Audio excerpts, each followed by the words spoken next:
तर नमस्कार मित्रांनो, मी तुमच्या सर्वांचा लाडका हर्षद चव्हाण. तर तुमचा भाऊ आज पण चालला कॉलेजला म्हणजे दैवडला, कारण की आपल्या सध्या प्रॅक्टिकल चालू आहे. ब्लॅक ब्युटी आपल्या रोजच्या जागेवर लावून दिली आणि मित्रांसोबत चावळत बोलत होतो भाऊ मी, कारण की अजून प्रॅक्टिकल सुरू झालं नव्हतं.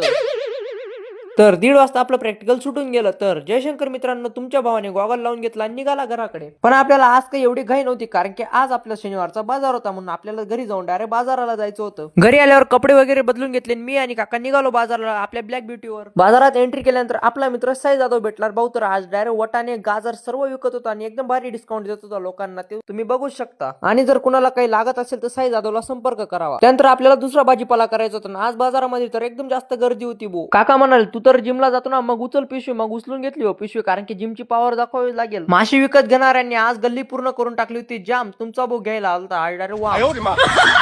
आणि जर कोणाला नसेल घरी काम तर या खायला वाम. बाजार करून घरी आल्यावर आपण पहिले गेलो आपल्या खरबूजच्या प्लॉट मध्ये, कारण की आज सकाळीच आपण खरबूजच्या प्लॉट मध्ये गेलो नव्हतो, कारण की सकाळी सकाळी आपल्याला पेपरला जायला लागलं. तर असे नवनवीन ब्लॉग बघण्यासाठी हर्षद चव्हाण याला फॉलो, लाईक, शेअर नक्की करा. धन्यवाद.